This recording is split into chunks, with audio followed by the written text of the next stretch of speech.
Assalamualaikum warahmatullahi wabarakatuh. Kami dari kelompok 14 ingin memperkenalkan diri.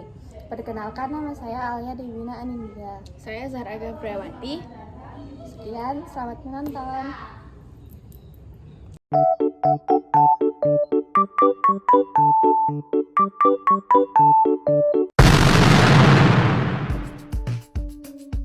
Kondisi awal masa reformasi di era B.J. Habibie pada tahun 1998 sampai 1999 terjadi setelah lengsernya Soeharto yang telah berkuasa selama 32 tahun.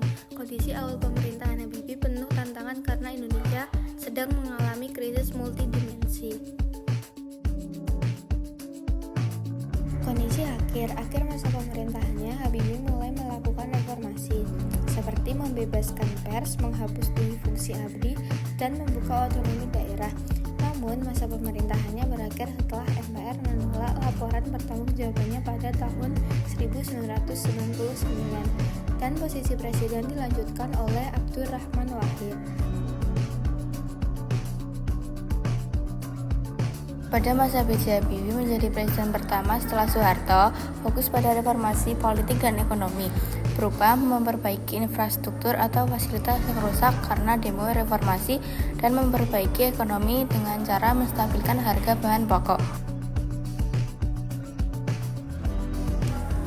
Masa pemerintahan Habibie dianggap sebagai masa transmisi yang penuh tantangan, dengan berbagai tekanan yang mempengaruhi sumber daya material dan manusia. Selama 17 bulan kepemimpinannya, ia menjamin sistem demokrasi yang lebih terbuka seperti kebebasan pers, pemilu multipartai, dan otonomi daerah. Prestasi ekonominya termasuk menurunkan nilai dolar dari 15.000 menjadi 10.000 per 1 dolar US. Namun masa pemerintahannya juga ditandai dengan lepasnya Timur Timur pada tahun 2002, diawali referendum pada 30 Agustus 1999 yang memicu kerusuhan hingga memerlukan intervensi pasukan perdamaian PBB. Abdurrahman Wahid, bidang politik. Pada awal pemerintahannya, Abdurrahman Wahid membubarkan Departemen Penerangan yang sebelumnya digunakan oleh Soeharto untuk mengekang kebebasan pers. Guna menjamin kebebasan pers, selain itu ia mengubah Departemen Koperasi dan PKM menjadi Menteri Negara. Bidang ekonomi, Indonesia mengalami krisis moneter pada tahun 1997 sampai 1998. Untuk memperbaiki perekonomian, Abdurrahman Wahid membentuk Dewan Ekonomi Nasional atau DEN.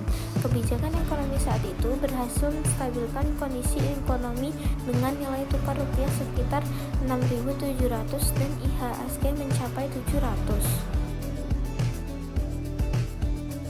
Abdurrahman Wahid, bidang hukum. Abdurrahman Wahid memisahkan TNI dan Polri serta menempatkannya di bawah kuasa Presiden melalui Kepres nomor 89 tahun 2000 tentang kedudukan kepolisian negara Republik Indonesia.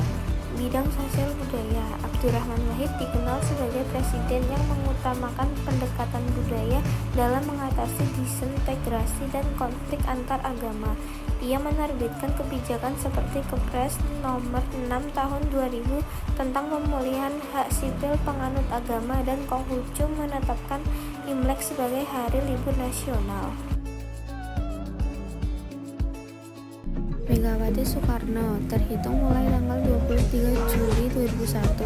Di bidang politik, Megawati berhasil membangun konsolidasi demokrasi hingga sukses mengadakan pemilu pertama di Indonesia, di mana masyarakat bisa memilih presiden secara langsung sebagai perwujudan hasil amandemen UUD 45. Di bidang ekonomi, Megawati melakukan beberapa kebijakan untuk mendorong perekonomian.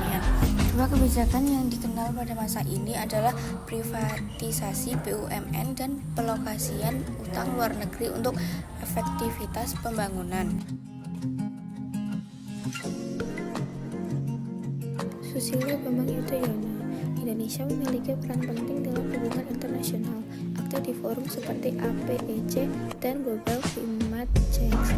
Pada masa pemerintahan SBY, berbagai kemajuan dicapai termasuk pembentukan BPJS, pendidikan wajib 12 tahun, subsidi BBM, pemberian BLT atau bantuan langsung tunai, pemberian dana BOS dan peningkatan pembangunan wilayah dengan fokus pada konektivitas.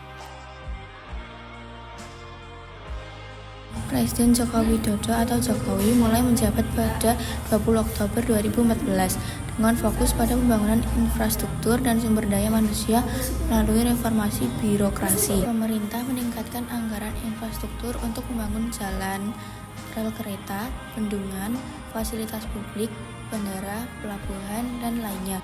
Tujuannya adalah meningkatkan konektivitas antar wilayah, produktivitas, efisien distribusi, dan kesejahteraan rakyat Indonesia. Joko Widodo, Proyek Strategis Nasional atau PSN sesuai Perpres Nomor 3 Tahun 2016 adalah proyek strategis pemerintah untuk mendorong pertumbuhan, pemerataan pembangunan, dan kesejahteraan masyarakat. Dalam 4 tahun pertama pemerintahan Jokowi telah dibangun jalan nasional sepanjang 3.432 km dan jalan tol 941 km. Pembangunan berlanjut di periode kedua dengan fokus pada RPJM nasional 2020 sampai 2024 yang bertujuan menjadikan Indonesia sebagai negara berpenghasilan menengah tinggi yang sejahtera, adil, dan berkelanjutan.